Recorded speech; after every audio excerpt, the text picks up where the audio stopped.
In today's artist tip, I'm going to be discussing how to make your band better and how to do this in 10 very simple steps. Okay, so as an actual practitioner on the side of being an actual entertainment attorney and seeing where all the problems pop up, I am in a unique position to kind of go through this list, which is also going to incorporate the real life logistics of running a band, because as an artist myself, I not only have had bands, been in bands, but I've also kind of shifted, how I do my band in, the traditional band sense of like everyone's kind of participating and writing and this and that, to kind of more hired guns. So I have a lot of different perspectives to give on this, but let's jump right into it. So number one, when it comes to making your band better, rethink your band's name.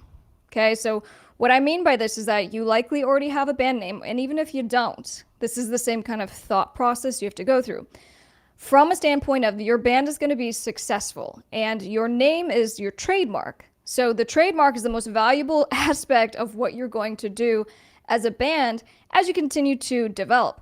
And so what you want to do right now, regardless of where you're at in your band's kind of, growth, is to do a search on the trademark website. So you go to uspto.gov and there's kind of a drop down tab for like quick links for trademarks. And there's one called TESS, T-E-S-S. So click on that and then go to live trademarks and put in the name of your band. And then put in some variations of the name of your band and see if any registrations come up, right? So if there are names that are either exactly the same as your band, looking to see if is it related to music or live performances or, merchandise. And then you want to make a note of that. Okay, so number one, we do the search on the trademark website, and then we're going to do a search on music platforms, and then we're going to do a search on social media. You have to make sure that your name is very unique and that no one else owns it. Otherwise, you're going to be having a fight. Otherwise, you're going to be contacting my office in, a year or two because you've received a cease and desist, but you've already dumped 100 grand into, your last 3 albums and your tour, and everyone knows you by this name. Okay, so you don't want to run into that problem. So number one, from a legal strategic standpoint, do a search to make sure that your name is in fact going to be, exclusively yours and someone else doesn't already own it. But then also try to make sure that your name is as unique as possible, right? So it's good on 2 fronts. Make sure you have a good name that's going to kind of stand the test of time. And maybe, might not only be kind of fitting for early in this, bands, because it's like the young boys. If you're the young boys, that might work. If you're like 16-year-olds, it might not work when you're like 35. But maybe it will. I don't know. Number 2, when it comes to making your band better, decide on the roles. From my personal experience with this, make sure roles in the band are really clear. Not just logistically with like, you're the singer, you're the drummer, that's obvious. I'm talking about the additional stuff that the band has to do, right? So who's doing the social media? Who's helping with, getting the bookings? Who's kind of like the band manager? Because there's always someone. There's always someone who's like way more invested than the other members. And this comes down to deciding on like, what's the goal that everyone has for the band? There seems to always be like one person or a couple of people who are just, this is my passion, this is what I want to do with my life. And then there might be someone else in the band who's like, this is just kind of like my temporary gig that I do as a hobby. And so kind of defining that stuff is going to eliminate, I think, a lot of difficulties that happen when you're like, hey, you don't care, you don't seem to care because you're not putting in that degree of effort. But then by having that conversation, it can lead to good things because you're like, all right, so this is kind of what I'm doing, my role, my responsibility. And then, you can really make some forward movement by having those discussions. So then number 3, stop wasting time on stupid stuff.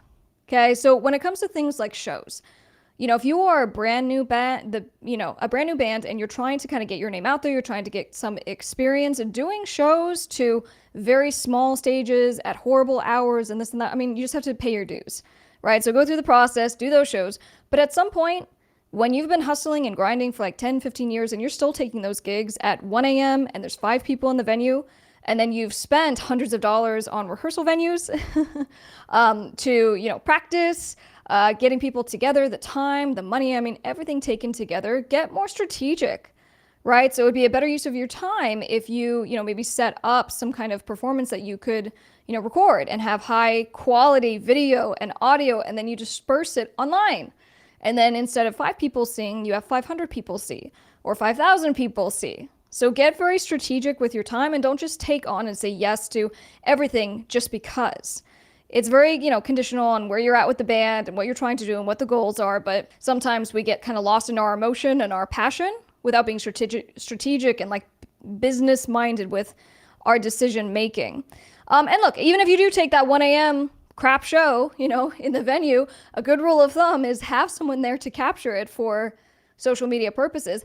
But make sure that person is not recording you from the side where you can see the band on the stage playing to nothing, right? So even with that, be strategic. Make sure you have your camera person facing just the stage. So we're getting the action, we're getting the performance, and we're having high quality video that we can then use for social media. All right, number 4, when it comes to making your band better, record, okay? So your cell phone, right? Cheapest, quickest, fastest way to record your sessions and your practices.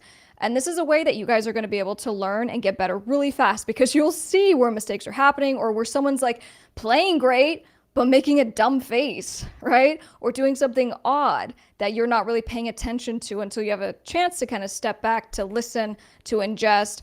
And, even me as kind of an independent artist, right? So before I do performances, this is something I always do. I'm always recording and watching back, because it helps you just to learn. We always seem to think we're better than we actually are, I find. And so it helps to be a little more critical and to step back and take a look. Also, when it comes to actually in those sessions when you're recording, make sure you're actually working on songs, right? Don't just run your sets from start to finish. I find that a lot of people do that. They're in a rush, they're in the studio.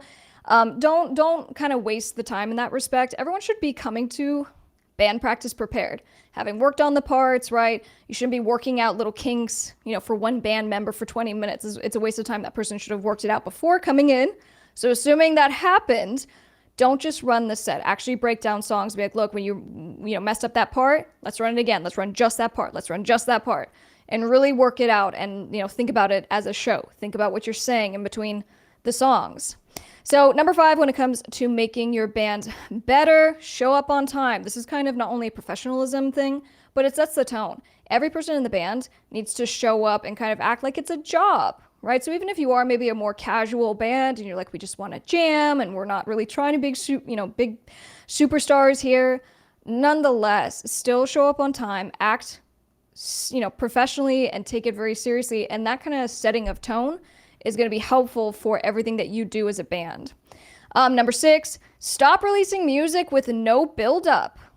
Okay, I understand that when it comes to marketing, that this is a big hurdle that, bands have to overcome because they don't know what to do, they don't know how to market, and that's why someone on the, band, or maybe you guys should hire someone, whoever it is, designate a person who's kind of responsible of the marketing and can go and watch a 45-minute tutorial on YouTube on how to run a Facebook ad, or what you should post as a band, or what you should post as an artist. There's endless resources, including just on this channel, of topics and examples and discussions about what you could do, but then you have to actually execute.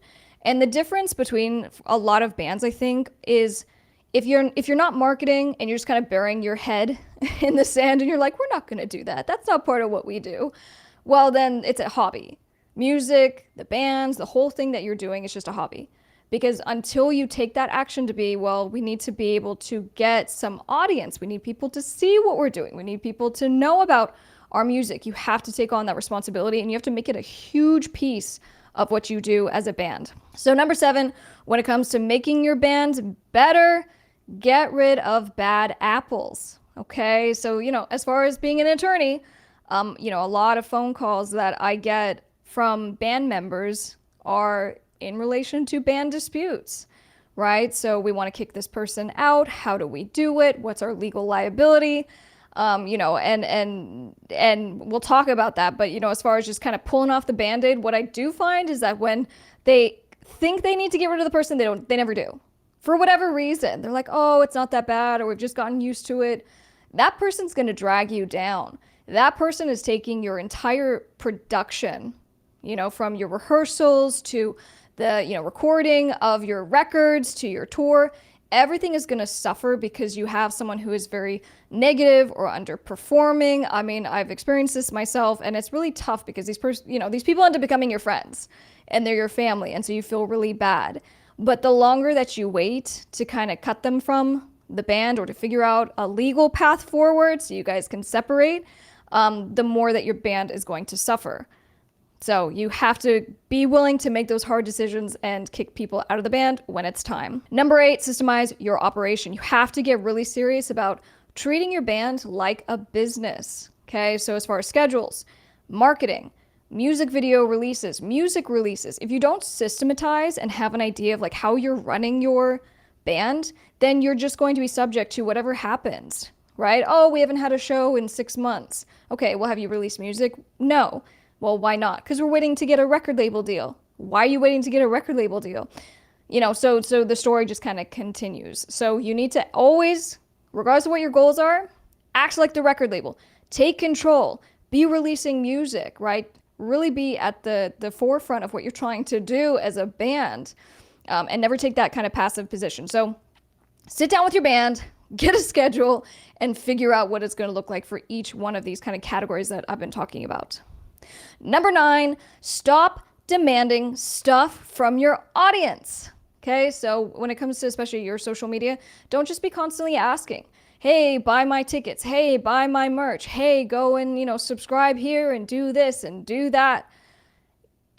The biggest value that you're going to be able to get out of your audience, if that really is the goal, is still not going to be in the short term. It's always going to be the kind of long-term play.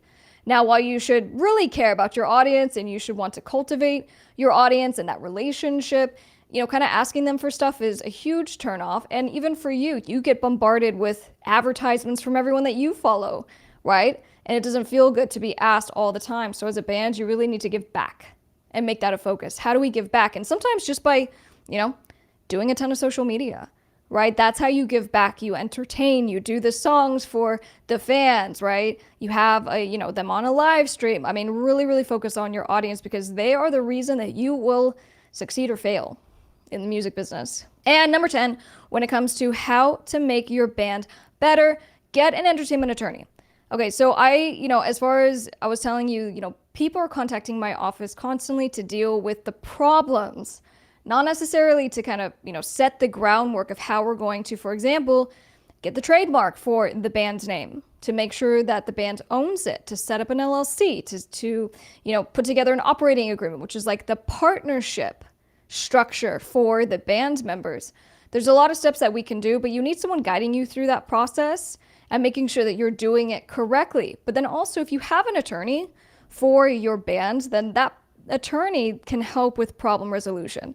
So if you do need to kick someone out, if you do need to handle some kind of situation, something that happens at a live show, you already have an attorney, you already kind of know who to call, and then that person's going to know what to do and how to help you.